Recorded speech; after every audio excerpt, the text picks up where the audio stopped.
Indeed. Used to watch it. Right then, folks, we are live. Been doing a bit of green room chat with the Todd Black of Tokyo Blade Detectives. We forgot to put the detectives on the link for the live stream, so we had to just edit that. You know, all right. You got to do it, man. So I'll tell you what, we're at the beginning. You know what we're going to do? We're going to do, if I can press the right button, we're going to do some of this. Yeah.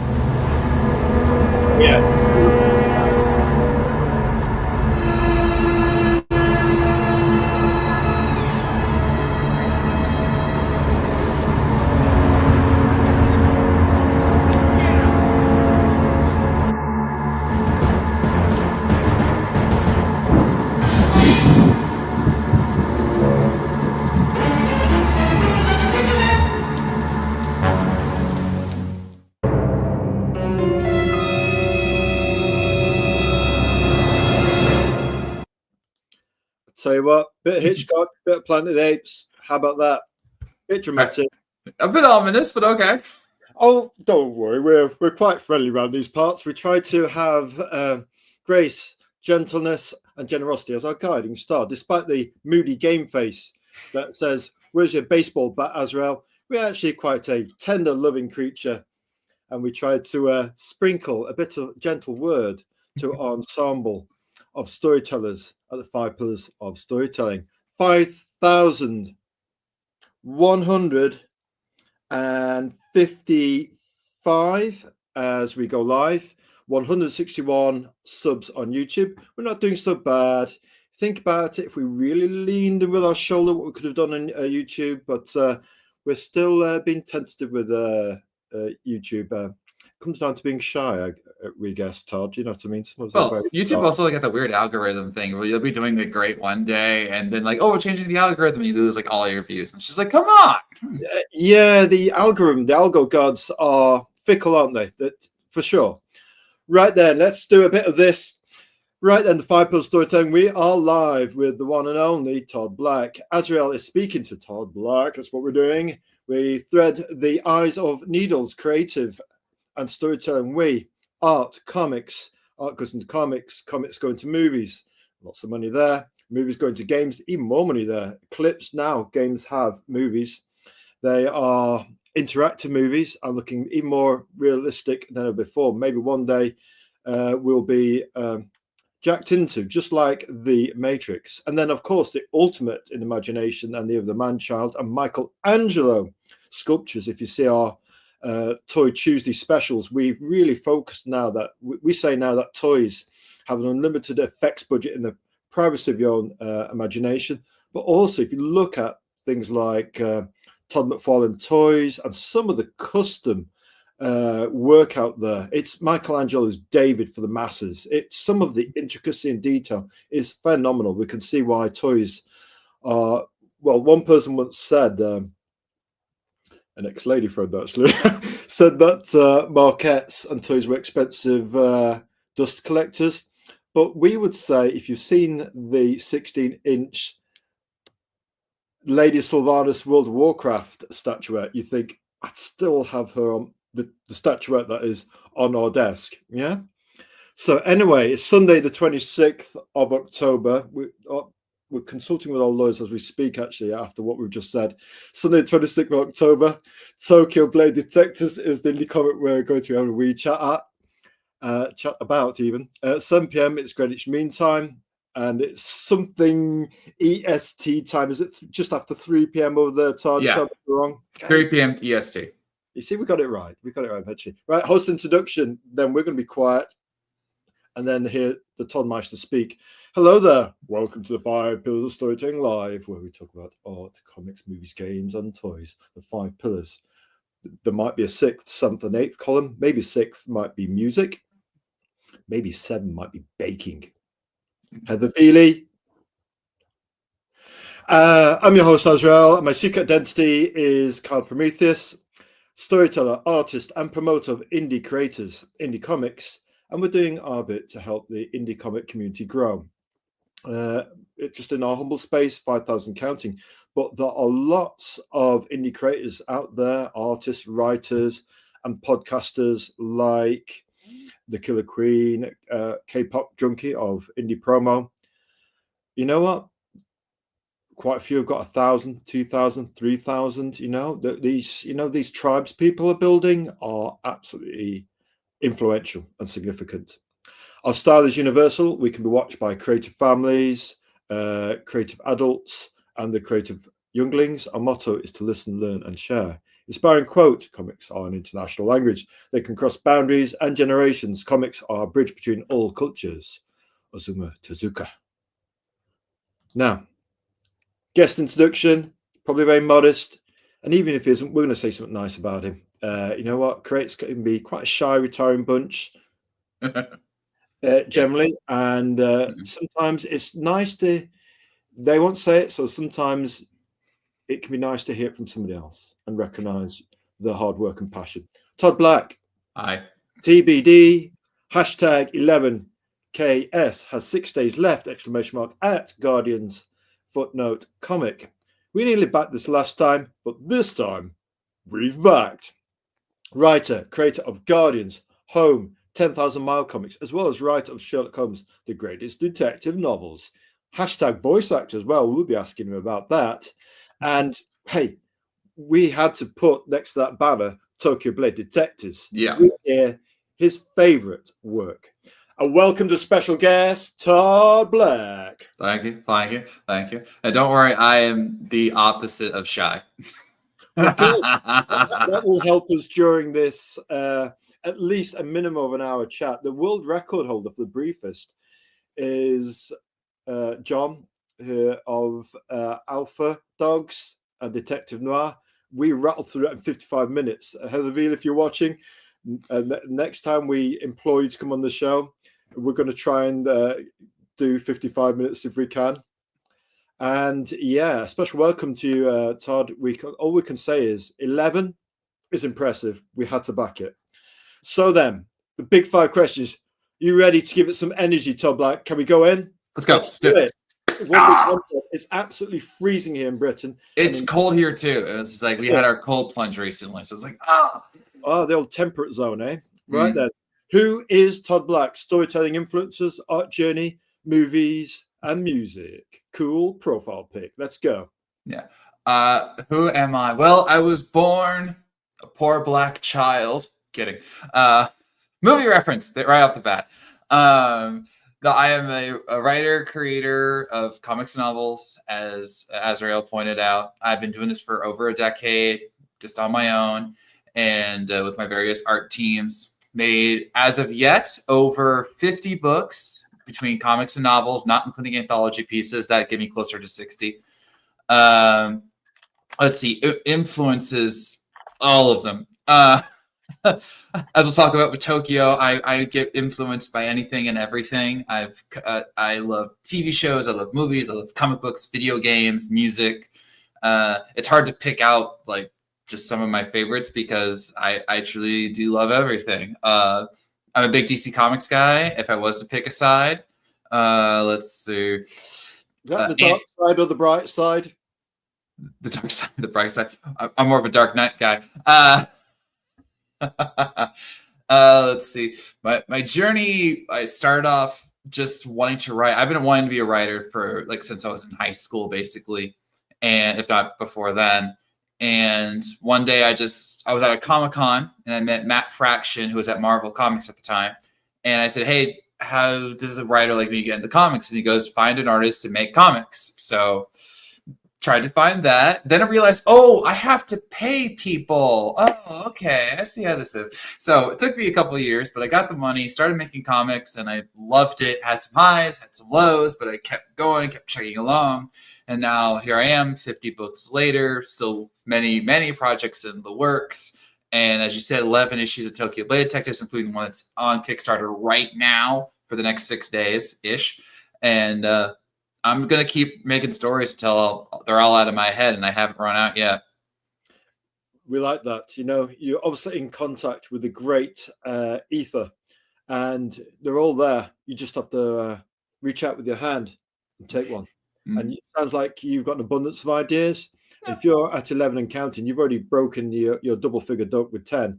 But to actually hit 11, and still have that voracious appetite to keep doing it, and the ideas aren't running out, then as our grandmother once said, he must have something. Right then, let's go to the second one. Well, what does Todd Black create? Give us your elevator pitch, your convention table pitch. Azrael swoops over the Atlantic. He lands in front of your convention table, gently, of course, in front of your persona, Todd. And we've got 5 books here. Normally we just ask for the pitch for the main book, but we want to. Hey, every guest is personal to us. It is personal. Every person we get as a follower at the 5 Pillars Storytelling, we call them creative leaders. So creative leader, Todd Black. If we were interested in buying all 5 of those, we're at a convention table. Can you give us the elevator pitch? Bang, for each one. You've got 5. Let's go. Okay, first off, Tokyo Blade Detectives is my anime-style comic to tribute to all things anime, set in a version of Japan where guns are outlawed and only the blade can rule. Laser blades, that is. Moving on. Guardians is about 2 beings created by a deity to protect a city in need. They were given great power, perfect control of their powers, 0 people skills. So as time goes on, they start to ask themselves, is there more to our lives than just this purpose? One says yes, one says no. Supervillains start showing up, and the fun begins. Moving on. Tell Home. This Alicia's Tale. It's a story about a woman named Alicia who was taken from our world and thrown into another dimension, a realm of knights and monsters. And now she's stuck there having to help them with their problems so she can get home, if she can get home, if she wants to go home. Moving on to 10,000 Miles, about 2 brothers who are about to be separated in life. It's very Disney Pixar style. And they decide to go on one last great adventure together. They're going to dig their way to China. And they will do it. But how they do it, that's the adventure. Moving on to Sherlock Holmes, The Greatest Detective. It's my version of the Sherlock Holmes mystery series. My takes on the characters, modern times, all new mysteries. Wow. Yeah. I'm used to the elevator pitch because I do a lot of shows. Impressive. Most impressive. Yeah. I was like, oh, you want to get all my books? Good. Well, yeah. I mean, the next to convention table, we were impressed with that, actually. Just to get one elevator pitch is cool, but you rattle through those like a one-man army. We have to say, if we were probably the next to convention table, we'd be on our way to buying more than one. Yeah. That's how you do it. That's what we call high-octane energy. Well, when you do as many Comic-Cons as I do, you need to have that elevator pitch down, especially since I have so many. But like these aren't even all my books. Like this is a good chunk, but this isn't even all that I offer. So I have to like say, oh, I have this, I have this, I have this, I have this. So the question, what does Todd Black create? I create a lot because I love all genres, more or less. And I want to try and have a story in all these genres so that if you were to come to my table or go to my Kickstarters where I have all of my books available, you can say like, oh, I connect with this story. I connect with this story. Oh, I like this genre. I like this genre. You know, I try to appeal to everyone. That's what I create. Books that appeal to everyone. We're guessing you do that elevator pitch standing up. Oh yeah. I only sit down when my feet hurt, and even then. That's the convention advice, isn't it? And you've done that many conventions. If you had to ballpark how many conventions you've done, throw it out there to us. Oh, in my career, hundreds, easy. Just this year, I know I've at least done 10, and I've got one more coming up next month. So, lots of time to practice across all those days. The Toddinator is a machine, folks. The way he rattled over those 5 elevator pitches, like a tank going. This is what we do all the time. We're just rolling with the tank, just going forward. Tell you what, we're impressed. High energy. That's what you want, though. You engage people with energy, a welcome smile. You're standing up. You're open to the universe. Open hearts, open minds, and then the universe will reflect back to you. Yeah. Right, and let's see if we can do a bit of trailer stuff to back up your elevator pitch. Let's see if we can. We'll press play.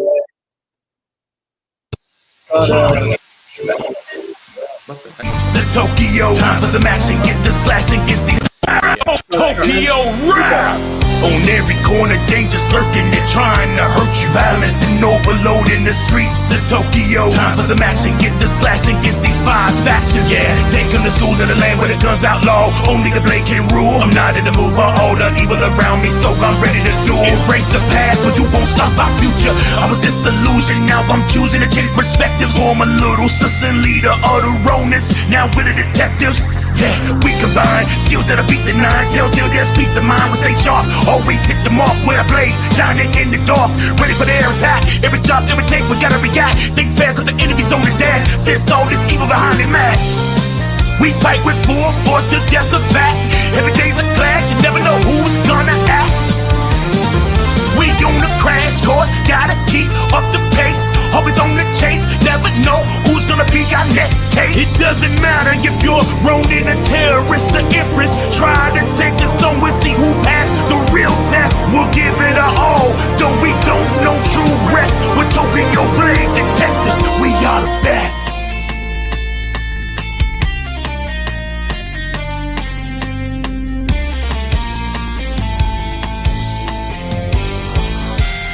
Welcome to Tokyo.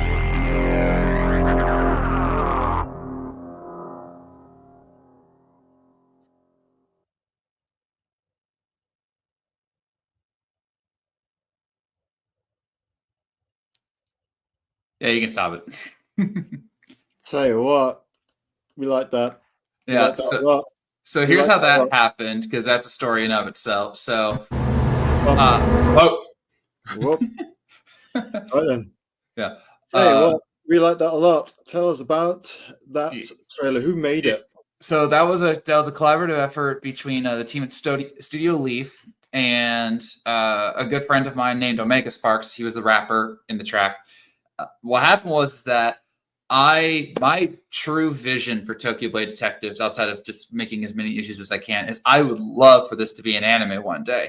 So I got it in my mind after seeing some people. I think I was on Portfolio Day, you know, the Twitter and Blue Sky thing, that I saw some people doing animatics. I'm like, you know, I really would love to do this for Tokyo. So I was like, let's try and make an anime style trailer for Tokyo Blade Detectives. And it took a while. We started with the animatic, and Dana Barnes, great guy.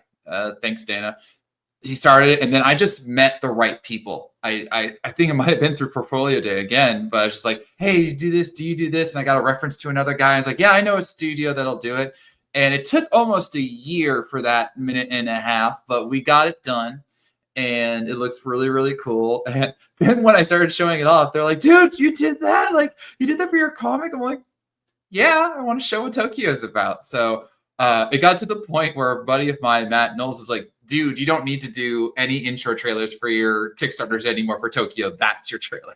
That's your trailer. Absolutely. Because before we're in that era, aren't we, of move as video as language of the modern generation, yeah? And rather than just having static images, to actually embrace something, some motion that can actually pitch it quickly, and you get the gestalt of it very quickly. I mean, and before, like I've done with many of my other Kickstarters, and one I know I'll have to do in the future, I was doing like the whole, you know, right before my webcam, and then I had my buddy Matt, who's actually the editor of Tokyo, you know, interlace the static images of the characters and the comic pages, and it looked fine. And he did some splashy effects to make it pop and whatever, but it was still basically just me being a talking head. Versus this, which is like, you know, it's a full-on animated trailer, which I know not a lot of people have.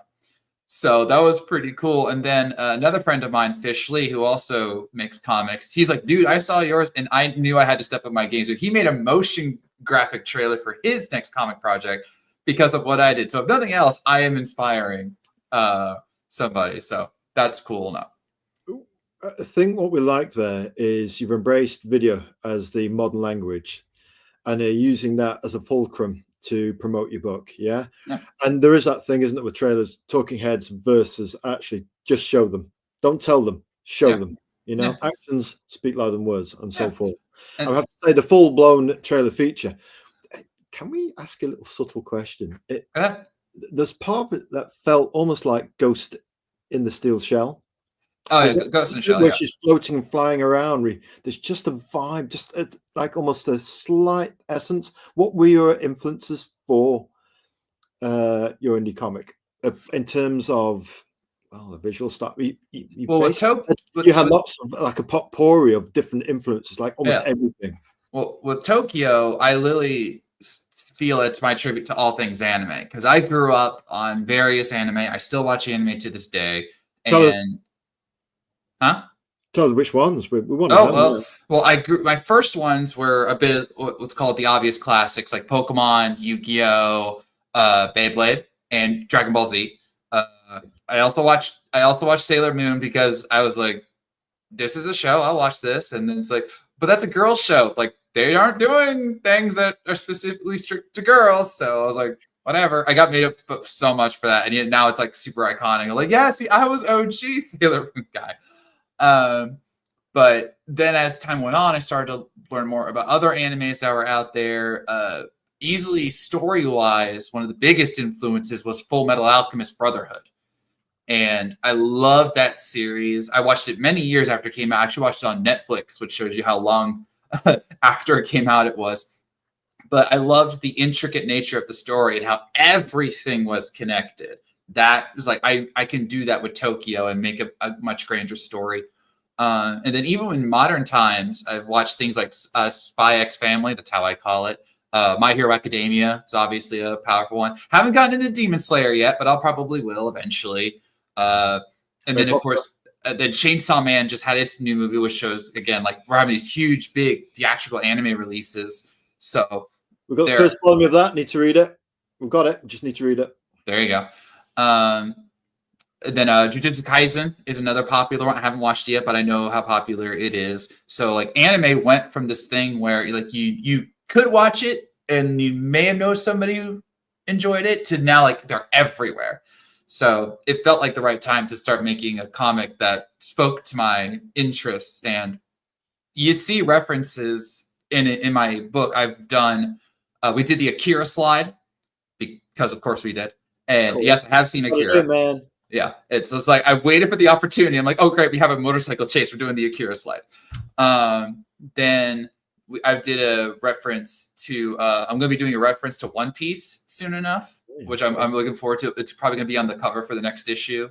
I have a direct reference to Naruto via the group we have called the Nine Tails, which is the reference to the legendary fox. I've got references to Digimon. I've got references to Pokemon. I even though it's not technically anime or Japanese, I got references to Teenage Mutant Ninja Turtles with the Shredder because he's technically Japanese in most incarnations. So I just like, where can I pull the references? Where's the fun? And I've got even more coming. One of my next references outside of One Piece is Gurren Lagann, which I watched recently. Very fun anime. I'm gonna do a direct quote from Kamina and Simone, so that'll be fun. But Tokyo was just built on what's my anime story while paying tribute and honoring all these other animes that have come before. So, which is why I think that it would be a great anime if given the chance. Tell you what, the story premise, you're going to do the movie voice, or we got to do it? Oh, I got it. With your energy. You said, like, you know, I'm a voice actor. I am. So allow me to prove it to you. Let's go in. The story is set 200 years in the future, where Japan has been rebuilt through incredible technology and several new laws. But the one that no one can break is no guns allowed. Pitch perfect movie trailer, folks. We're giving them 11 out of 10 on that, on the Spinal Tap scale. Very good. Excellent. Wow. Tell you what, we're impressed by that. Yeah. Tell you what, we can tell you a voice actor. Most impressive. Now, it's Legs 11 in bingo language. It's been one long journey. 11 independent comic issues. Yep. How does it feel being on the 11th one? Well, it didn't really hit me until recently. I was just like, oh, wow, I am in double digits now, aren't I? Because how I do this series is different from how I've done my other ones because it's a long form series. Many of them have been, my past ones have been either miniseries, graphic novels, that kind of thing. So, you know, you get them done and then you move on. With this one, I do an arc. So like the far left image is the cover for the first volume. The far right image is the cover for the second volume. So what I do is I do one volume, then I take a year off to go work on other projects. Then I come back, do another volume on Kickstarter, take a year off, and then we come back in. And I'm amazed every time that people continue to support me on Kickstarter. I'm truly grateful.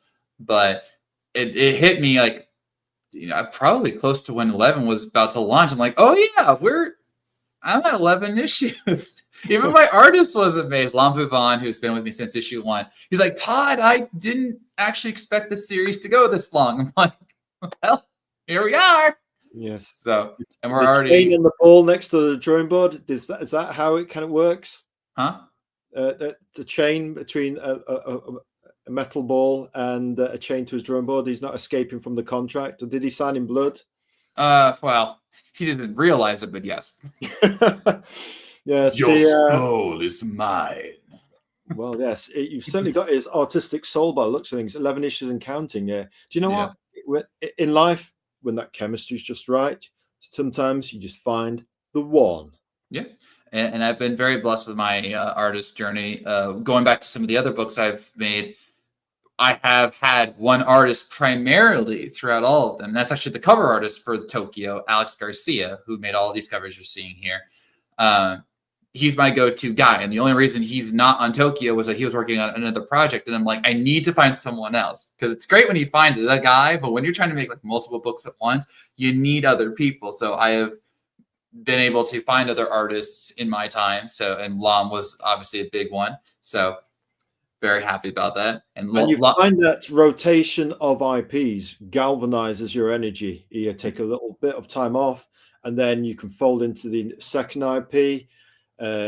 You've got the energy that goes into that. And by the time you've done that, between 3 and 5 IPs, you roll the dice. Chances are you're going to look out that at least one person rolls a 1, 2, 3, or 4, or a 5, and will buy one of your books. Yeah.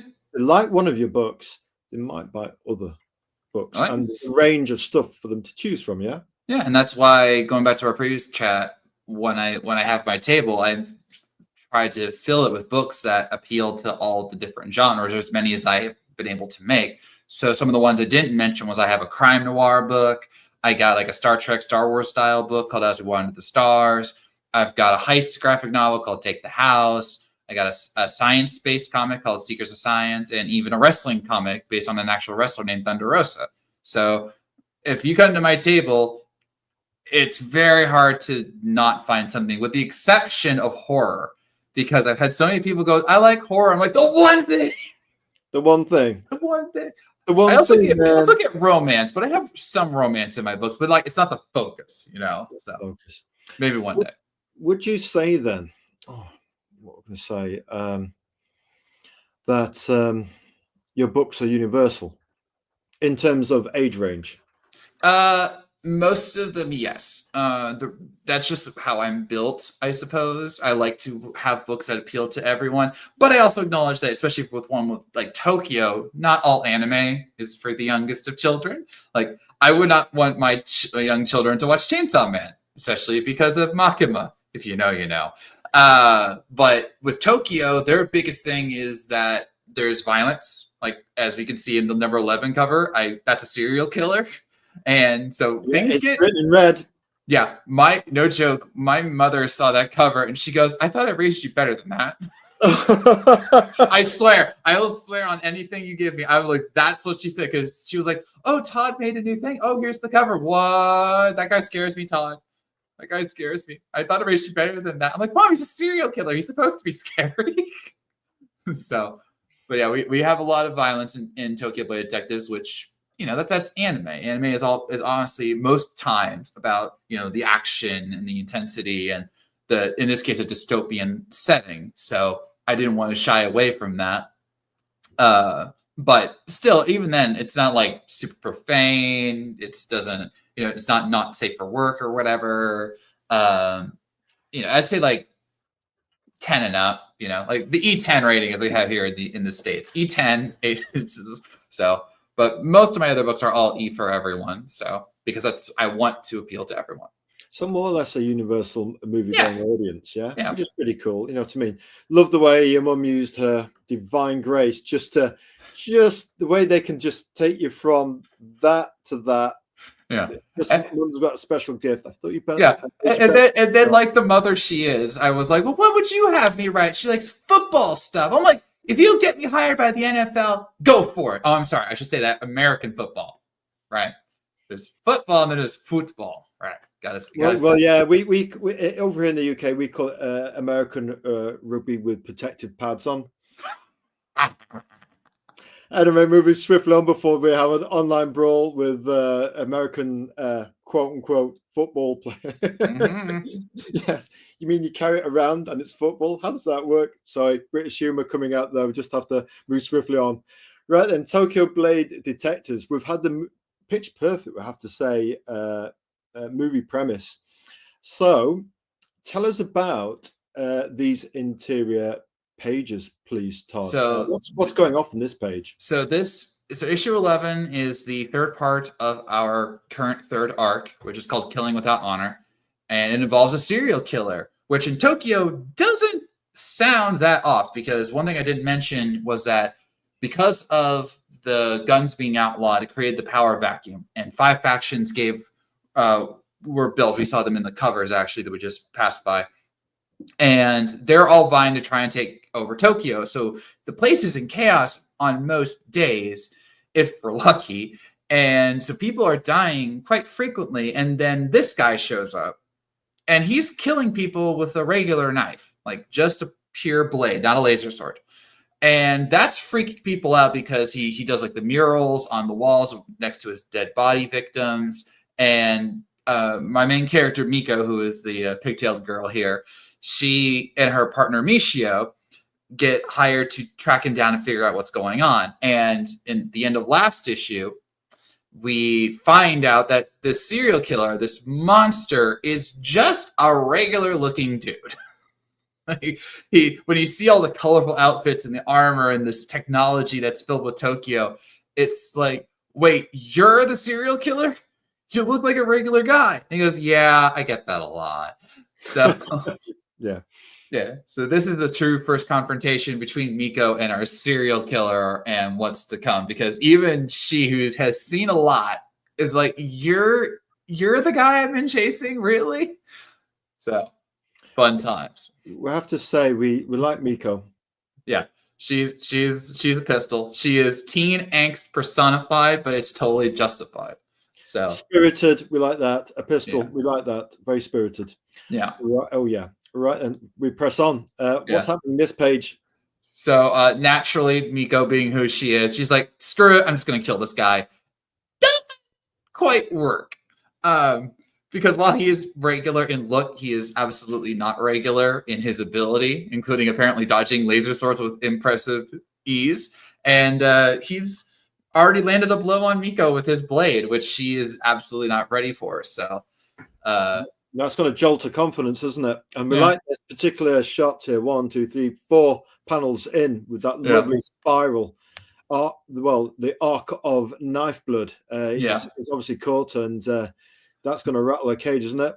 Yeah. Well, it's just one of the things in Tokyo, and this actually I'll give credit to my original editor, David Hayes, is that I was questioning how much violence to put in there because, you know, there's a laser swords and I have to show people getting hit. And he goes, well, wait a minute, if it's a laser blade, the wound would cauterize before the blood happens. You know, even if you amputate somebody, like think like Luke Skywalker losing his arm, we never see him bleed because it's immediately cauterized. So like that was like a cop out of sorts, which I happily took. But here I make it obvious it's a real blade, and she's just like, crap, I'm bleeding.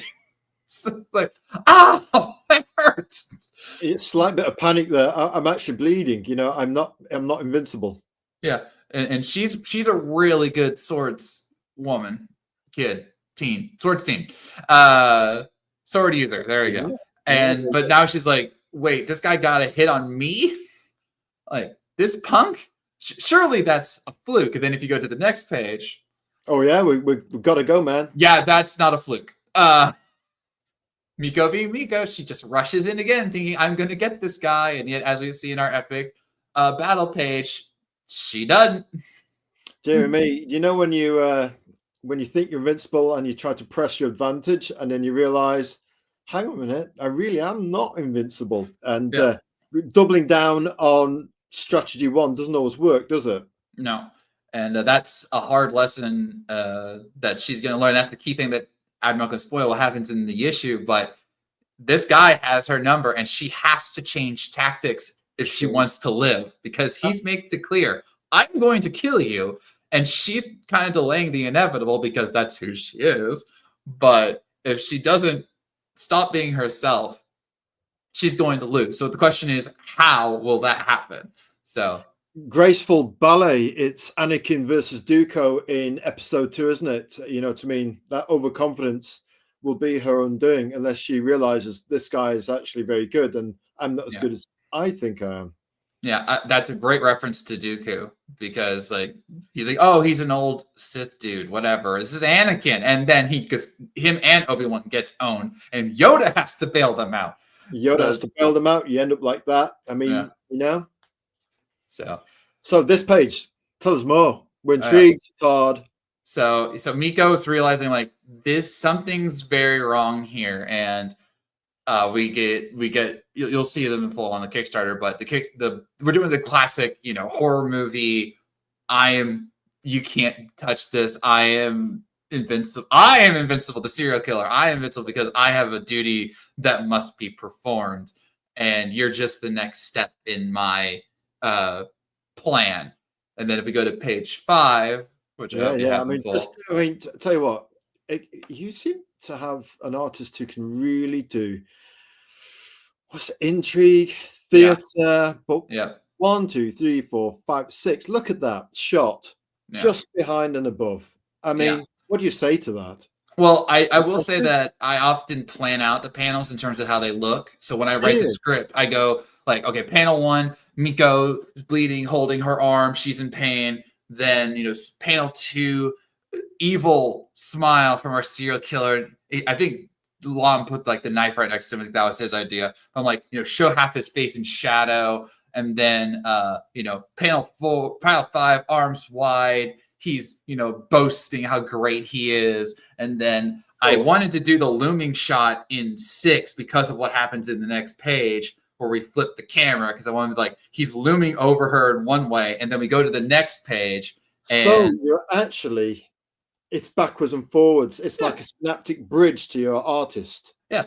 And you're getting across your cinematography that you have in your mind's eye. Yeah. Yeah. And that's, even though I can't draw worth a darn, I can visualize it enough to express it that way. I can try and get my vision across. And sometimes they surprise me. Like a director.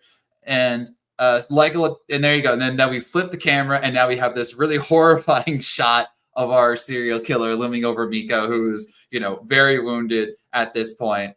He's like, I'm the boogeyman, little girl. I love saying that. And like for this one, we actually had to do multiple takes of the visuals, because the first one was reeked in horror, but position-wise, it didn't work for the scene because of what I knew would happen next. Like he had the serial killer like almost nose to nose with her with the blade to her neck. I'm like, no, we can't do that because I know what happens next. So, but I'm just like, we need like dark, imposing aura, horrifying aura. And so like the faces in the background, which is like, yes, it's perfect. So roiling blood. A kind of nebula of death pending. I mean, just look at this. As soon as we saw this, we were in our head, backed. This was death pending, isn't it? I mean, just the pose, again, very clever. You should never, in theatre, turn your back to the audience. But actually here, works 100%. Yeah. Absolutely immutable drama. You're with her. You're almost stepping into this danger zone with her. It's almost like an invite, And that was the motivation, was like with the last page, we had like the top down perspective where you're like, oh, you're looking over the scene, you're seeing it. And you can even see like Miko's fear for like one of the first times in the series. And then you flip it. And then now you're seeing it basically from her perspective of this monstrous serial killer. It's like, kid, I'm about to kill you. So like, deal with it. All he's missing is the shades.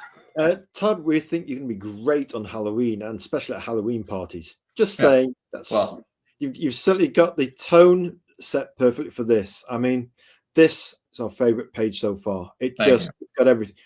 Tell us that this is on t-shirts, posters. I should. I mean, I would be curious. I mean, if I make that a tier, would you up your pledge to that? We know at least we would feel quietly confident that, t-shirts, if you can get the right supplier, squeeze on source pricing, the right quality, t-shirts are walking billboard for your 11 issues and counting. I did for the first 2 issues have t-shirts. One with Miko, one with one of our villainous characters, the Empress. Didn't get many backers, which was sad. And then the quality of the shirts was kind of, so I didn't want to put out bad product, So I stopped doing it. But if you got t-shirt recommendations, I'll listen. Well, Redbubble, you heard of them? I think I have. And others, print on demand. And it will probably behoove you to maybe get a sample of each one sent to you and check the quality, and then you can take it from there. But some t-shirt suppliers, they've got that right balance of quality and source costing, and then you're going to get a happy bunny with it, wearing it as a placard, as a sandwich board for your product. It's free advertising.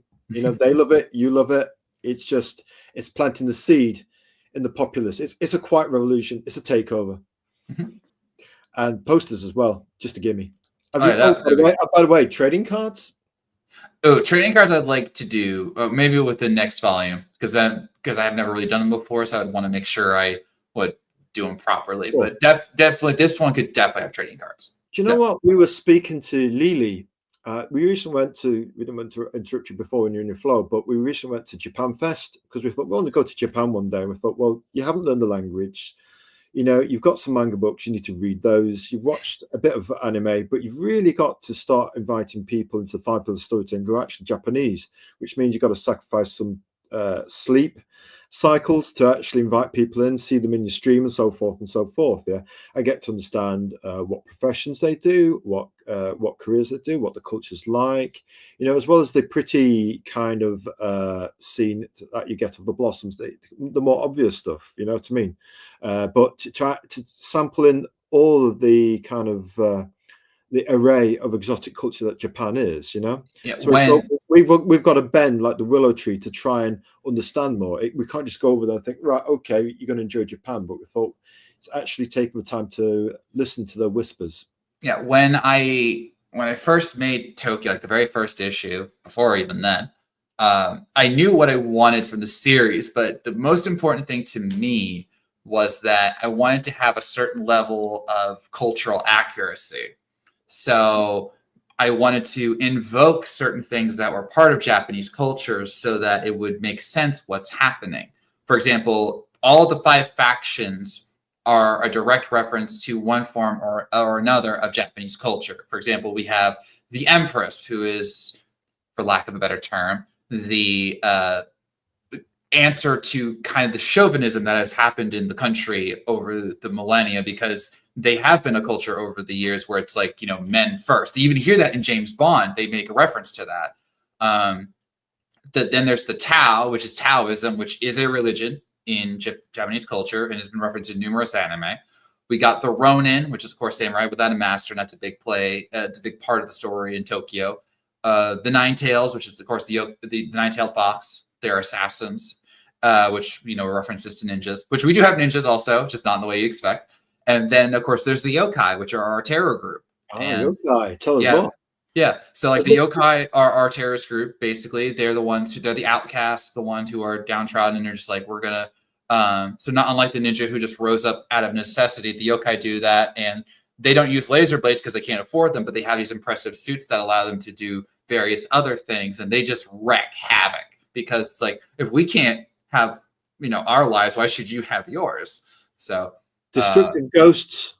Yeah, basically in their own way. So, like I said, I wanted to have as much references to the Japanese culture, and more are coming. So, So you're It's pulling fun. all those Japanese threads in, those golden Yeah. threads into your story bit by Yeah. bit as you do more and more research. So you're Yeah. building on the research you've already done, the accuracy you talk about. Because I don't know if you make reference to this, but they seem to be very subtly big, almost a foundation of politeness, grace, levels of grace, and there's that strata of social etiquette. Do you draw on any of that? Because that's a very subtle thing. Even if you think you're a listening person, to actually wrap your head around that, it's almost like you'd have to immerse yourself in that. One of the guys we spoke to was a Japanese lecturer. Well, he was an English lecturer teaching Japanese people from 4 right up to elderly people. And we spoke to Chia Kasuwada, and she was a sometime manga artist, and just there's a certain kind of grace to the culture that comes across when you speak to people who've lived there and that have that profession. Yeah. You know, In the story, one of our main characters, Michio, is, I would say, one of the versions of that grace. He's incredibly polite. He always tries to be kind. When Miko says something out of line, he scolds her like an angry parent. He's not her father. One of the reasons for that is that he's actually a very old man. We haven't revealed how old, but he is very, very old. And so he is trying to bring back some of that grace to this dystopian version of Japan. And then you see in the culture and how they dress themselves and how they act at times, like the common people, they're trying to get back into that, like the golden era of what Japan was. Like that's a key part of the story, is that the country was burned to ground by war, rebuilt with technology, and that they're desperate to get back what they lost. But the problem is that there's these 5 factions that are like, like we're doing this our way, or we're going to do this, or we're going to do that. And so and of course there's Miko, who is the opposite of grace. She is, again, teen angst personified, because of this, that's how the world shaped her. She was that girl who was, wide-eyed and, I'm happy about what's happening. Then things started happening to her. We addressed it in the first arc. And it's just like, it transformed her into this, very angry young teen who's just trying to survive, live it one day at a time. So she don't have time for grace because her life hasn't been full of that. So it's very much a culture shock. So she represents that duality between golden age and dark dystopia. In a sense, she reflects it as a kind of chaos queen going through that teenage angst. Yeah, that's one way of looking at it. Sure, I would say that she's like there's always that what you see versus what you get. Like Japan would love nothing more. Like, and we talk about the emperor in this arc, and he wants to be the one who brings it back to the golden age, but he's not doing anything. But he's doing just enough to kind of keep like a gilded age kind of thing, where it looks great, but once you chip away at it, you see the dark underbelly, and Miko is the result of that. Because she should have been the one that, the future is for this child. And then the president knocked on the door and went, about that. Mm-hmm. And now she's the reflection of what Tokyo truly is. It's this very dark and dangerous place. And if you try and say like, oh, it's a wonderful place to live, she's going to say, you're a liar. Do you want me to list all the ways that it sucks? So she is surrounded by a shadow of darkness, yes, and she's just reflecting her environment. Yeah, and this is a great example of it right here with the serial killer, because part of the story is that she sees this guy as a freaking psycho. He's a serial killer, so why wouldn't you? And so like she's not looking for nuance here. She even says in a previous issue, they were hired to get the guy, but alive or dead was optional. So she's like, let's just kill the dude. Like, it doesn't matter. We need one less killer in Tokyo. Let's just deal with this. And Michio's like, no, we have to understand his mindset to get to where we need to go. And she's like, no, I don't need another killer rationalizing themselves to me. We have that with the factions already. So yeah, it's a bit Anakin, you killed my mum. Now we're going all sand people on your bacon butty. Oh yeah, she wants to do that for certain factions, that's for sure. So yes, well, we can see from that page alone that it could go down in Tokyo. Yeah. Now this we had to include. It wasn't in the sequence, but we No. thought we pulled it off your X page, Yeah. X Space feed, and we have to say we thought, like the sword ballet where she's realizing that actually I'm not that good, and we thought, like those old amazing Spider-Man stories with Steve Ditko would do all the jumping and swinging and figure montages around the city.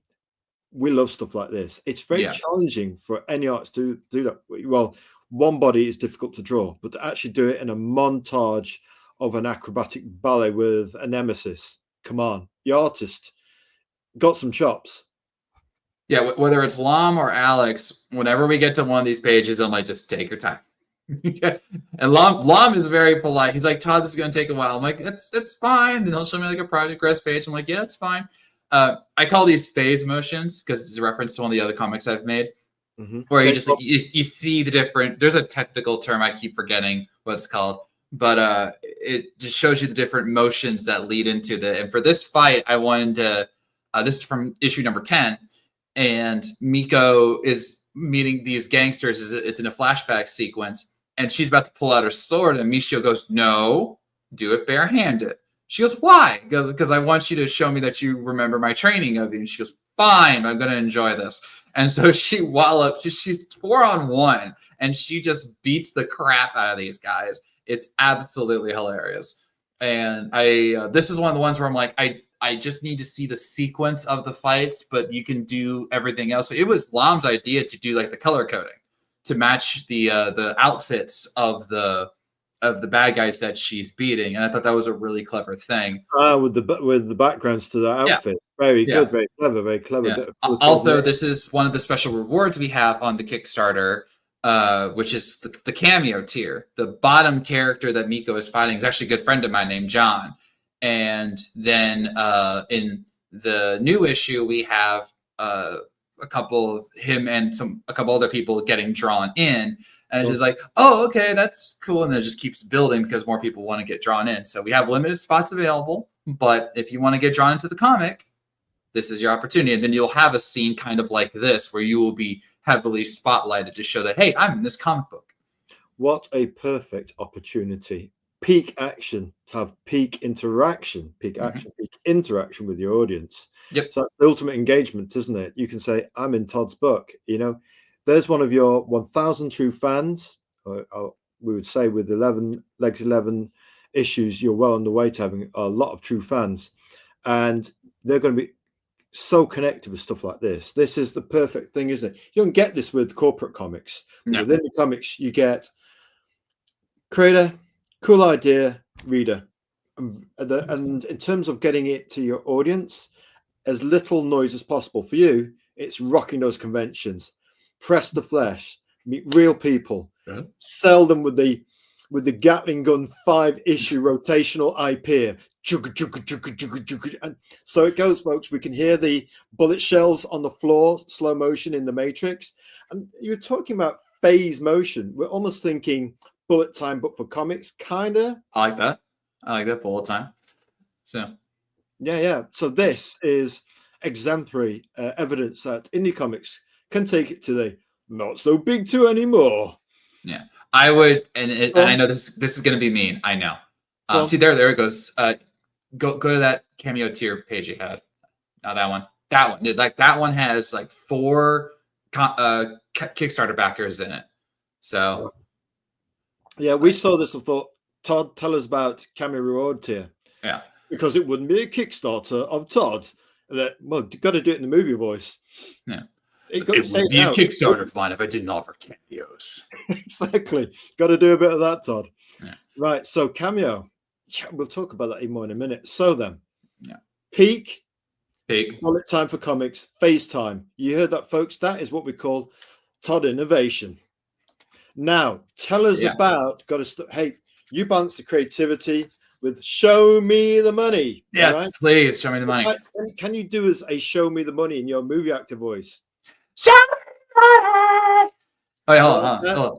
I did a little bit of Batman before with my announcer voice, so let's go Joker. Show me the money.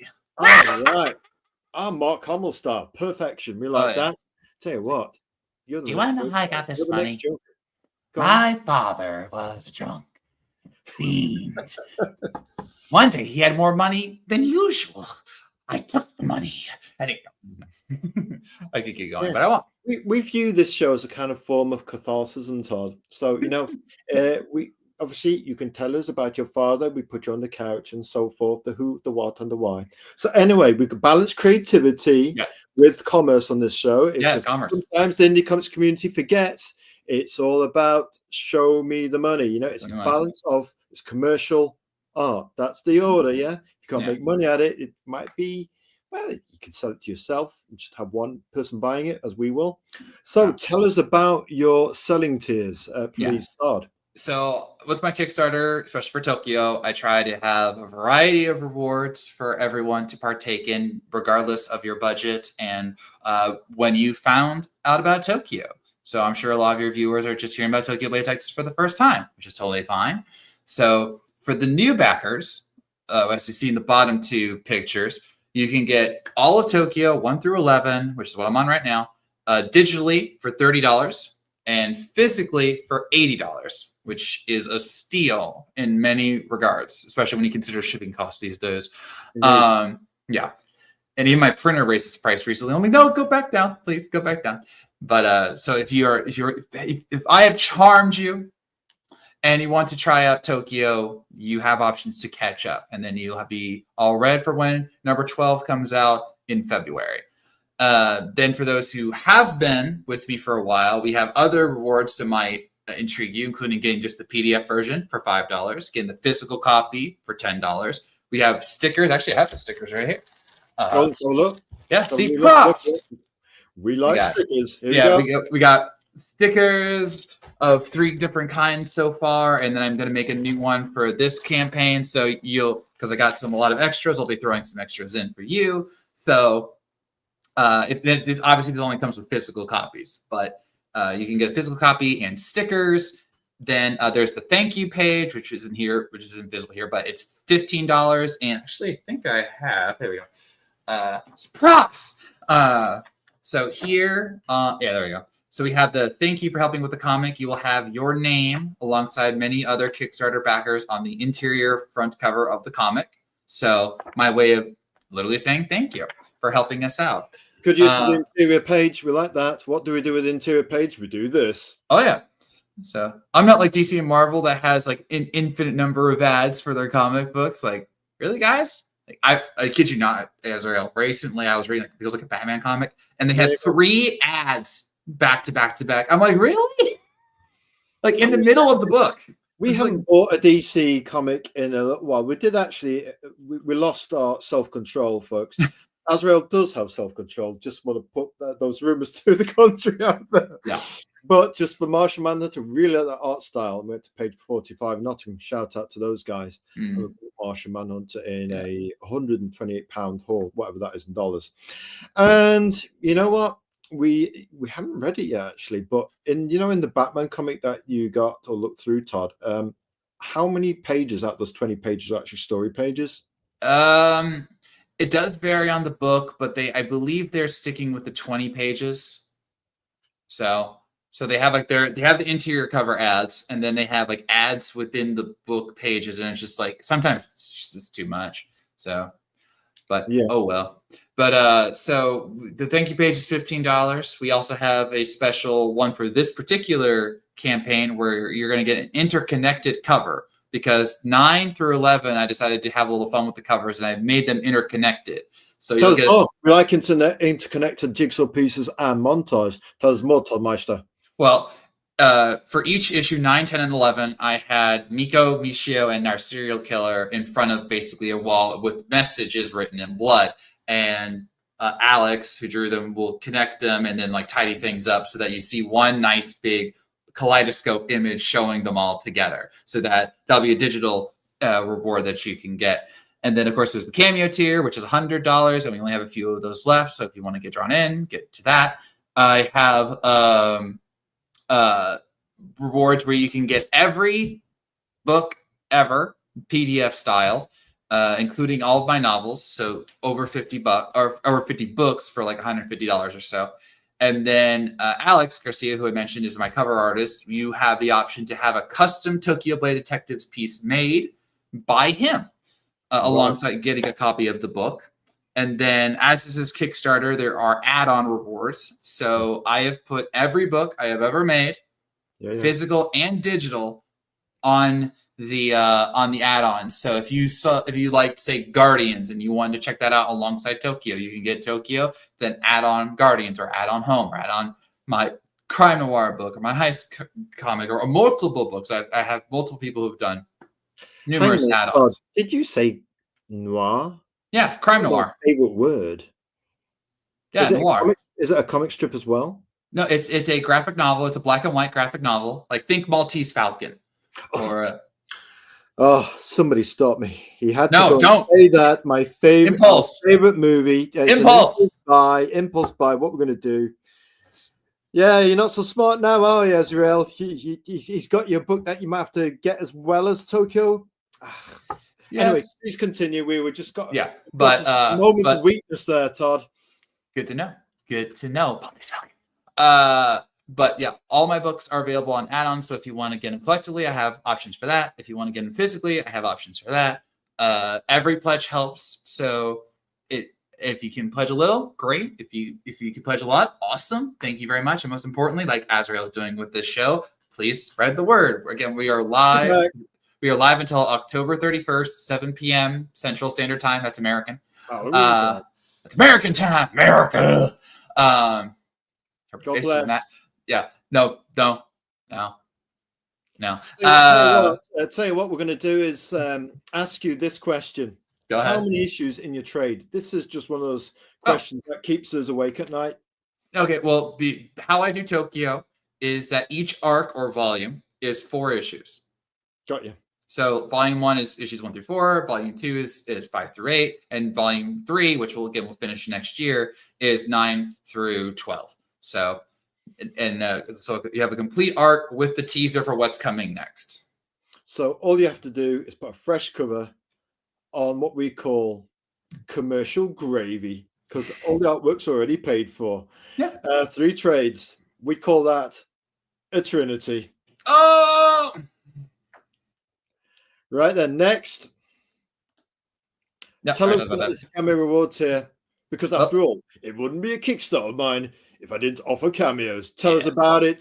This sounds like I'm a fan of yours. I want my face in your book. Yeah. You know, like this. You get the paper copy. I want to do this. Yeah. I smell that comic. Peter Stametti and our good selves. We spent about 5 minutes talking about the smell of. Well, we won't call them retro comics. We call it authentic newsprint comics. You know, that smell, you know, that cocktail, the feel in your hand, the way they look is different to digital comics. The whole gestalt, anyway, tell us. Yeah. Well, as I mentioned before, I have a Kickstarter or a cameo tier, my Kickstarter. It's $100 and you can get drawn into the comic. Or if you want someone else to get drawn into the comic, whether it be like a family member, partner, whatever, that is your option. It is your cameo to do with whatever you want. I've even had people say, hey, can you dress me up like this character? And I go, yeah, sure. It's your thing. So again, and then you'll be, whether it's like one like this, where you just get seen, or in the next issue, as we're making right now, where you'll be in like a fight scene, like what my buddy John was in issue 9. You will be prominently featured. So you can say, look, that's me in the comic book. So, but you got to hurry. We're almost out of entries because I only have a certain amount that I can put in each book. Todd Black, like a good salted Irish butter. We call that smooth salesmanship. Well, you just have to do what comes naturally. We do. Will I like Tokyo Blade Detectives? Who's yes. It for, Todd? Yes is the answer, and why? Very good, touche. Okay. Yeah, that's the question. So, who is this for? First and foremost, it's for anime fans. Again, this is my tribute to all things anime, the ones I grew up on, the ones I'm still watching, the ones I will watch eventually, and so on. It has anime visual style, it has anime style characters, anime style storylines where where you think things going to go one way, it goes another, where the action's incredible. But even if you're not the biggest anime fan, one of my things as a writer is I always try to have deep characters, deep arcs. I don't want just stereotypes because those are boring to me. I'll use the stereotype as a starting point, and then I'll say, okay, how can I diverge? Like Miko. Miko is, the angsty teen, which we've seen in how many things. But when you read her story, you see the layers. And even in this arc, which I won't spoil, she comes to a few revelations, both in the past and in the present, that help shape her character for what's to come. And that's appealing to me. It's that, oh, you think she's going to stay this way forever? Well, that would be boring. But she just like with Tokyo, is going to evolve as things go down. And it might be for the better. It might be for the worse. And it just depends on where the story is at the time. So I like these characters. I like showing off the different angles of this viewpoint of Tokyo, my version of Tokyo in Japan.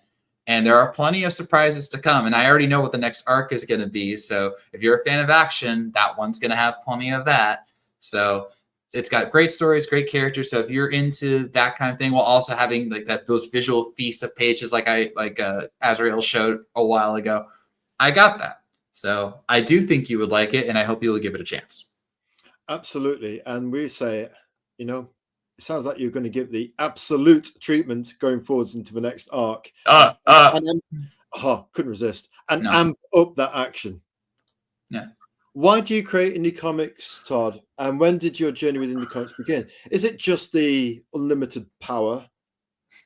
It's like unlimited cosmic power, itty living space. Latin reference, killing it today. Why do I create indie comics? I love to write. And comics is a medium that, even though I got to it extremely late, I didn't start reading comics till I was 18 years old. I started going to college, and I was finally able to drive myself. So I found out there was a comic store near me, and that's where it all began. I've been reading comics ever since. But with indie comics, I am, of course, allowed to tell my own stories. So like with Tokyo, and even my very first series, Guardians, which was my superhero comic, I had people in the industry telling me, don't make a comic book comic. No one's going to buy it. And it's still one of my best sellers to this day. And it's my longest running series. So clearly I did something right. Or did I? But I get these ideas, and it's just like, this would make a good comic, or this would make a great novel, and this would be this, and this would be that. And I just love the feeling of writing and saying like, oh man, this story is coming together. And then whether it's with Alex or Lom or whoever, when they give me the art, I go, yeah, this is exactly what I envisioned. It's a great feeling. So I keep making these. And then when I meet people via cons or even online, where they're like, oh, this is such a cool story, I can't wait to see what you do next. Like, that means the world to me. Like, whenever I'm at a show and I have a repeat customer, like they go, oh, I bought this last year and I need to get this. I've had that multiple times, and every time it's like, oh, you like me? Really? Thank you. I may not be shy, but I do try to be humble with my accolades. And so when people like say like, oh, I love this book. I met a friend named Candace, and she loved my home book because she connected with Alicia, because they both felt they were outcasts. And so I'm like, then I did something right. That, I wrote a story that would connect with her, and we've been friends ever since. So I'm going to keep writing because I love to do it. And indie comics is just one of the best ways for me to express myself and to show my creativity and to have fun and to make stories that I don't think other people have made, or not in the way that I would do it. So that's fun. You know what, Todd Black? There isn't another person like you in the 8 billion people on the planet. And that, to us, is why indie comics are so beautiful at the Wild Frontier. Yeah. Because you get your chance to connect with people, like that beautiful story you just told there. People are beautifully complex. Mm-hmm. We certainly found that out in the last 3 months or so. And that's what it's the building bridges between people that concerns us at the 5 Pillars of Storytelling, rather than burning them. That's why we like the way you embrace keeping the drama inside the comics. And you must be doing something right if you're connecting with people who identify with a certain book or a certain character, you're reaching them. You're building your ideas from your head as a creative bridge to them. Yeah. Let's run through it. You've got Todd, the ideas man. You've got 8 billion people on the planet. Yeah. You've got rotational IPs. Yeah. And you've got print on demand. You've got distribution systems on social media platforms. Yeah. And a lot of the stuff on the technology wasn't there in the 80s during the last indie comic revolution that boomed and then popped like a balloon. And now it's almost back to light, but like we said, with unlimited power. And we think that with great power comes great responsibility, and your sense of grace and responsibility come across, particularly during that interaction with that lady. You know, you were humble and you had grace and you had gratitude. And obviously that's a nice feedback loop for you to get that feedback and to recognize, yeah, what I'm doing is connecting. It's working. Yeah. You will never hear me say, you will hear me say that I feel I'm a good writer because I feel that I am. You will hear me say that I am a creative person because I feel like I've proven that through all my books and stuff. I couldn't do this if I wasn't creative on some forefront. But you'll never hear me directly comparing myself like, oh, I think I'm better than this guy. I'm better than this guy. I'm better than this guy. I've been accused of that in the past, but that wasn't the case. Like, that was them taking things out of context, and I always hate when that happens. But you're clearly, Todd, you know what we get with you? You're your own man, and you know what? You're running your own race. Yeah, and that's something that even I struggle with rationalizing at times, because of the current indie boom we're in. There are so many other projects out there. Like, just this month on Kickstarter, there was like 300 comic projects, including multiple ones from people I know. So it's like, yeah, you have to run your own race, but you look at the other ones and go like, why are they doing so much better than me? It's so difficult to not think that way, because it's almost like an impulse in and of itself. It's like, I want to be doing what they're doing. I want to be doing as well as them. But you got to keep making your own books, trying your own things, branching out where you can, and then just learn the lessons. And that's what I keep trying to do with every book I make, every Kickstarter I do. Just keep trying to learn. Trying to learn, being that forever student and staying humble. Yeah. And the universe will listen to you because you're putting out those good vibes, you know? Here's open. Yeah. Open heart, open mind. Salutation to where that comes from. Quiet moment of reflection. Right then, what advice would you give aspiring creators? Because on this show, we consider our creative leaders as in-house experts while we have you. And on this show, we listen, we learn, and we share. What advice would you give to a young Todd in terms of getting into indie comics? Well, I wouldn't give myself any advice because, you know, my journey was built on the hardships that came from it all, including almost going broke making comics. Like, that's another story in and of itself. What I would give to other creators, though, is that the most important thing from a writer's perspective is you have to believe in your story. Like, I've done panels called Believe in Your Comics because that's what has carried me over these 10 plus years. Because if you don't believe in your story, why should I? You know, like, is they go, oh, I have this idea. I'm like, okay, but how much do you believe in it? How much do you feel the need to write it, the need to make it? And if you have that, that'll carry you through trying to find the artist, trying to have the money to pay the artist, waiting for the artist to get you the art done. Then the Kickstarter, should you go that route, or you know, pitching it to a publisher, which is much more open than it was back in when I really started. Because when I started, it was basically just like Image and Dark Horse, and that's it. But you have to believe in your story. And I believe in Tokyo. That's why it's 11 issues deep. I've believed in every other story that I've made, and that's why it's on my table, because I believed in it enough to ensure I got it done. I have a queue in my head of the next series that I want to make, both comic-wise and novel-wise. And because of this, I know that I believe in the story, because I'm like, okay, I can't wait to get to that story. Like, I have another anime story I want to do. It's completely separate from Tokyo, but I'm waiting my turn because I don't want to, you know, have like 2 anime comics running simultaneously for the moment. My next one's actually going to be a mystery miniseries. But then I also thought of a medieval book recently, going back to inspirations. I watched a trailer for that Game of Thrones spinoff, The Night of the Seven Kingdoms, and I instantly got inspired to write a new story, and I really like where it's going. So when the time comes, I will write it because I believe in it that much. So if you are a writer, you absolutely need to believe in your story, because that will be the driving force that ensures that it gets made. And then once it gets made, you'll find that passion for the next issue or the next book or the next graphic novel, whatever you want to do. You have the options before you, but it has to start with your own belief. And then while I can't fully speak for artists because I'm not one myself, the most important thing that I've heard from other artists, and just based on my own artist interactions, is that just keep drawing. All right.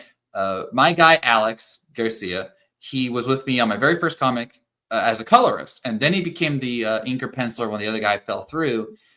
And I can chart like how his style evolved because he just kept drawing. The reason he's my go-to guy was that he started off with this one style that it was good, not the best, but it was good. It's what I could afford.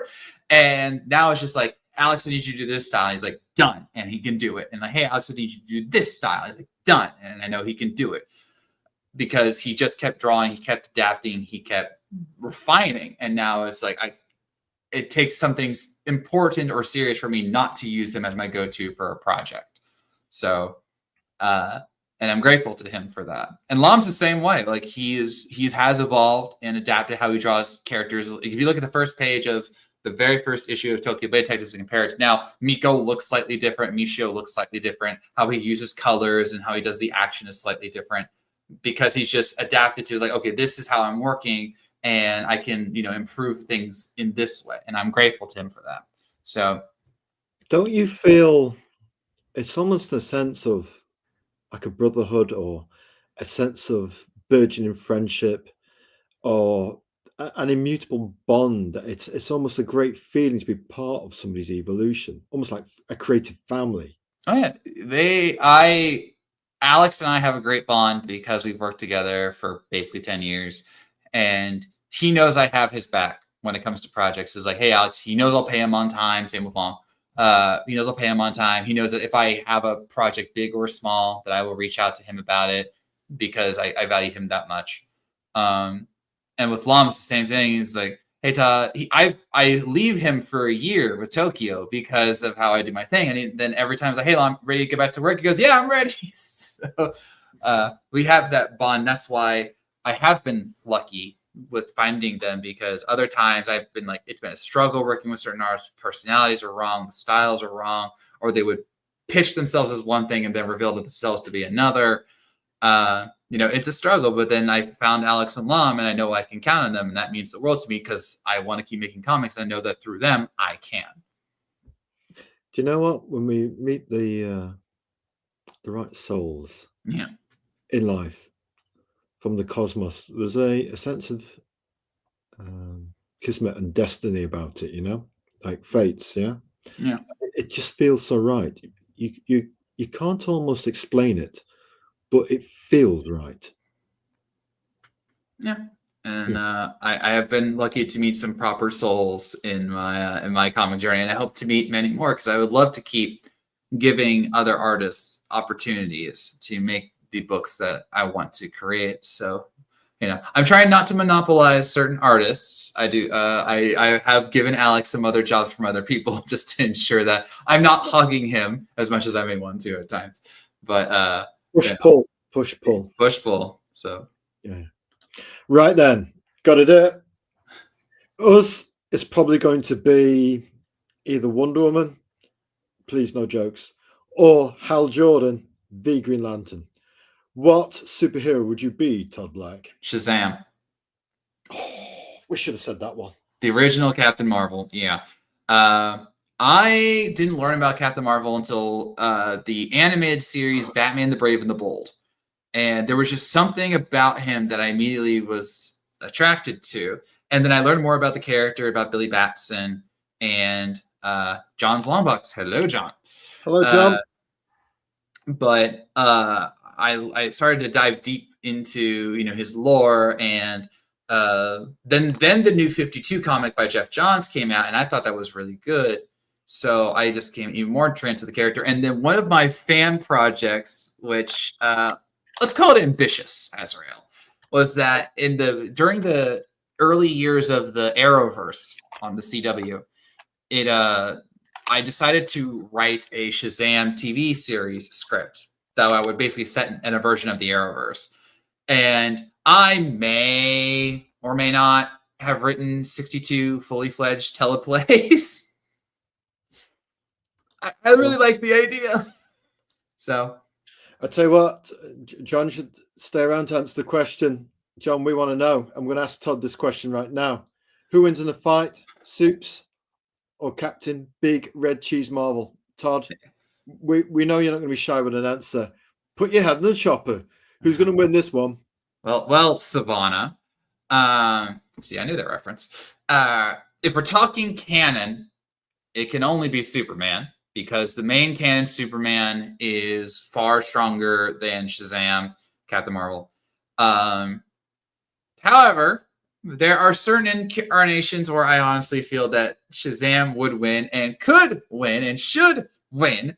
And in fact, one of my biggest gripes with DC Comics, if I'm going to go fanboy here, is that even very recently, they have tried to make it clear that Shazam is lesser to Superman, and they kill him off so many times across multiple media.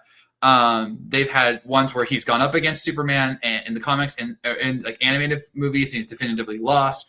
There was a Trinity of Sin arc in the New 52 where they highlighted a fight with Superman, Shazam, and then Superman just like wipes the floor with them, and I hated that. Injustice, Gods Among Us, Billy Batson gets his conscience back, and Superman straight up kills him, and he's like, Grundy, go bury him.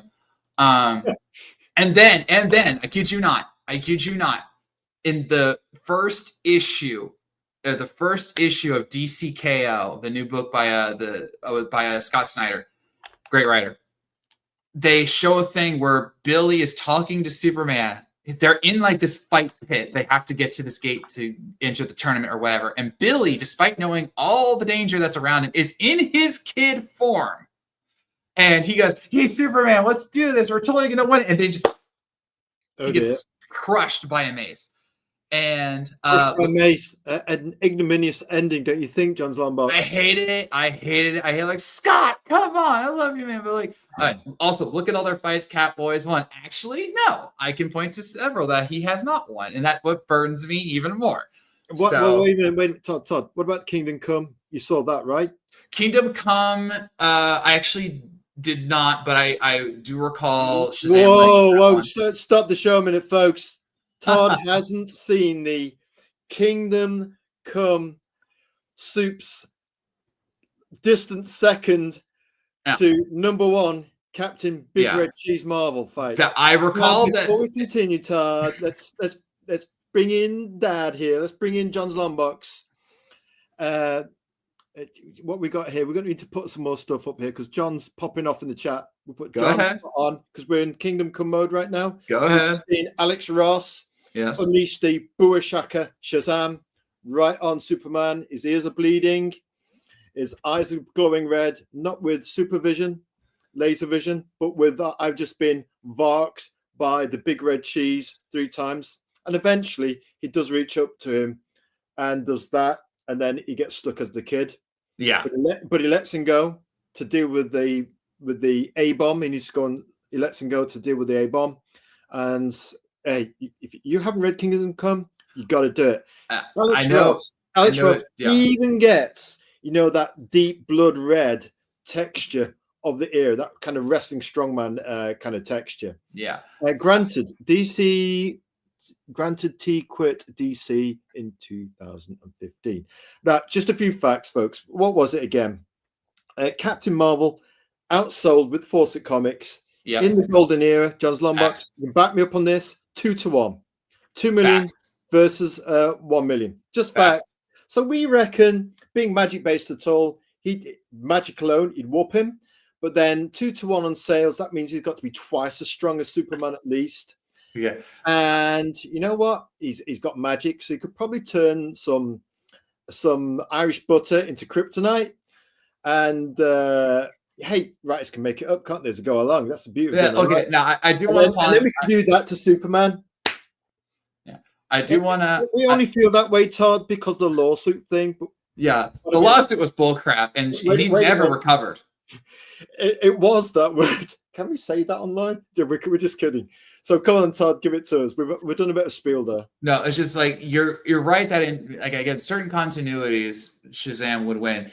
The catch here is that people always think, oh, Shazam wins because he's magic. Superman is not weak to magic. He just doesn't have a resistance to it. That's why he's usually, let's call it cautious around magical foes because he knows that they can bypass his defenses. Like Shazam. However, again, there have been multiple times where he's beaten Shazam despite him being Earth's mightiest mortal and empowered by, the gods and whatnot who are magic. And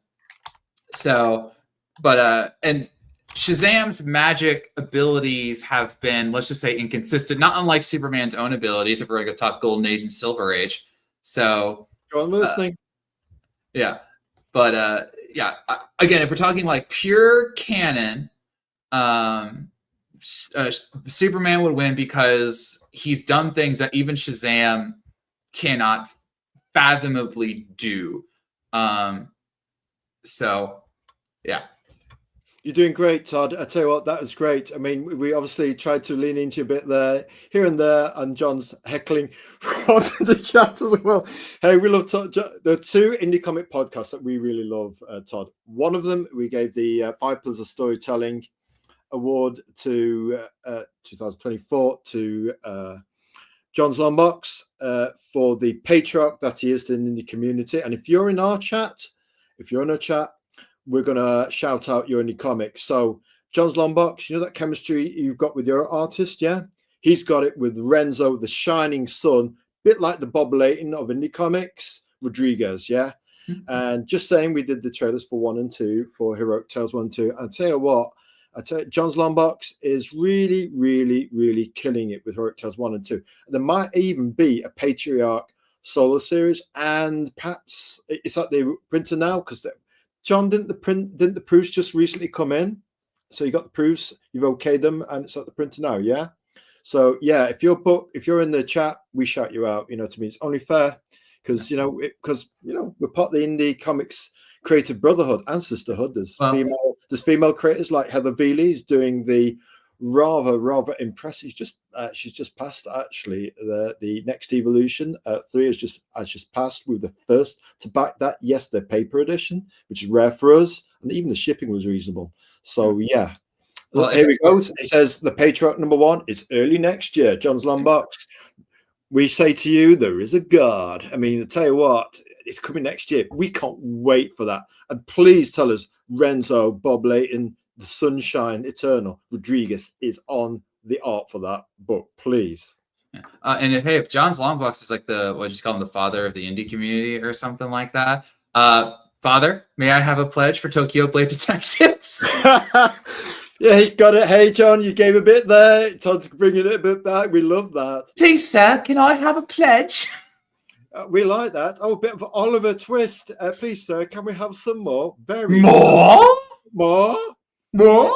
You do realise, John's Longbox, actually, we'll get you an extra bit of business here. Maybe a potential back from John's Longbox for your Tokyo Swords. If he likes anime or manga, I'm not sure that he does, but hey, you never know. He might buy yours and like it, what I mean? Because you've got your own take on it. Yeah, I do. And can I offer catch-up tiers, John Longbox? Just saying. Yup, only Renzo. There you go. Renzo is just the son. There's that one where he's holding the baby, where the cover is naked of trade dress, and we said, John, that must be a cover. It's our favorite Heroic Tales, favorite Renzo art so far, apart from that one where he's having hug time with his wife. We can't say that. It's a family friendly show. Okay, we retract that statement we just made. Yep, only Renzo. DM. Oh yeah, direct messages. Here we go. It could be on here. DM me. He's saying DM me. And you know what, John? Todd could actually do some voice acting for maybe your next trailer, or for, I don't know, TV ad style trailers for your Patriot number 1 or Hero Tales number 3. You know, I suppose I could be offered. I suppose. he could do the bad guy voice for your nemesis. Just saying. Just we like to come up with ideas on this show. And I mean, build bridges. Yeah. Let's do it. So yes, John, you really like having you in the chat. He just man, and yeah, he's the yang, but the yin is K-pop, the killer queen of indie comic promo. Got to give her a shout out. She might be doing her own indie comics soon herself. Actually, a long time coming because she's given so much to the community. Shout out to K-pop. Right then, so you were going to be Captain Marvel then to answer the question what superhero you would be. Yeah. Why not? Yeah. Bonus questions. Don't worry. You're not going to need a big window and the load from The Simpsons to escape this show. We're rocking in at 1:29 on the time. Bonus questions then. Yes. What are your plans for Todd Black going forwards? Is it a third trade paperback and issue number 12 of Tokyo? Or you're going to fold? Or you're going to fold into another IP and then do that? Yeah, I'm going to. I will be making the 12th issue of Tokyo Blade Detectives. I'll be going on Kickstarter in February, and then after that, we'll take my break where I'll be hopefully releasing the Kickstarter for my next comic series called Crusader Mysteries, and also be releasing some novels here and there when they get done. So I'm always working on something. I've always got another series that I'm waiting to make or hoping to do soon. So the future is full of books. Let's just put it that way. The future is full of books, and that's what we like. We could sleep on a bed of books, no problem. That and extra pillows would be fine. Yeah. Right then, favorite pizza? Tell us. Supreme. Yes. Favorite pizza? It's the dream, of course. No, Supreme. Oh, it's the cream. What on your pizza? Supreme. Oh, Supreme. Yeah, all the toppings. All the toppings. Supreme all pizza, the all the toppings. Yeah. Right now, we could eat our left hand. It looks like a right hand because the way it's mirrored on the camera. But don't worry, folks. We're quite safe. This is our drawing right hand here. But this hand is probably going on a pizza bread with some lashings of tomato and pineapple. But all the toppings, all the fixings, as Todd is saying there. Tell you what, you're sharp on the answers. We like that. Boom. Next one. Where can they find out more info about Todd, the machine of indie comics? Well, as you have right there's my Twitter account. Yes, Twitter, not X. Shut up, Elon. That's my Twitter account. I'm also on Blue Sky. You can find me there. Look for my long hair. Yeah. So I'm on there. I'm also going to be restarting my author page on Facebook soon, author Todd Black. So if you want to follow me there. But those are my 3 main places. Tell you what, if you want to reach Todd, you can find him. He's on X, Twitter, he's on the Kickstarter. Yep. He's out there. He's in the cosmos. Yeah. He's in the indie comics nebula. Yeah. Like an array of stars. Something like that. Something like that. We say thank you, Todd, for being our high octane, high energy cosmic guest, a special guest too. With you're your own man, with your own style, and what you've done so far, we consider a legacy. And that's before you continue to keep going.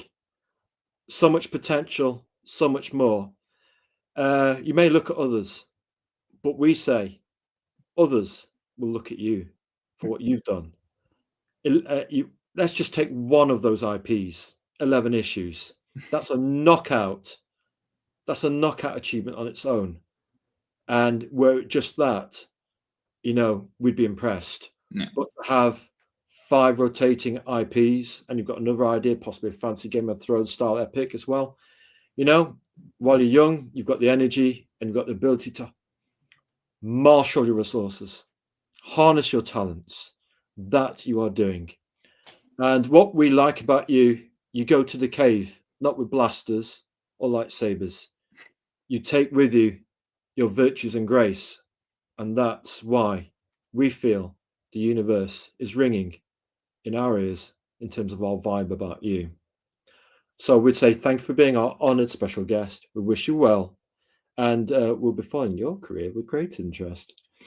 Todd Black, and Godspeed to you. Please like, comment, and subscribe. It's a follow on X. for him and our good selves at the 5 Pillars of Storytelling. It's called a subscribe on YouTube. It's just like a follow, and give his channel and our own a little like and a bit of love, a comment, and a sub. Everyone, we call it the power of one. Everyone counts, and that brick of wood, that wall of bricks, your tribe of 1,000 true fans. We have to build them one brick at a time by being personable, being polite, but being personal and treating people as the individuals they are. And there's 8 billion of them on the planet, So thank you once again, sir. No problem. And everyone go back to my Kickstarter. We're up till the 31st. Yes, Halloween. Don't forget. I will say thanks to the chat. Thanks to the chat, aka John, the Can we touch type this? Patriarch, John the Patriarch. Patriarch he is. We listened to his podcast when we were in the bath. So right then, we're going to put this on and say thank you once again. Happy music. Here's how. God bless you, God. You're 1 in a million. Thank you, man. Bye.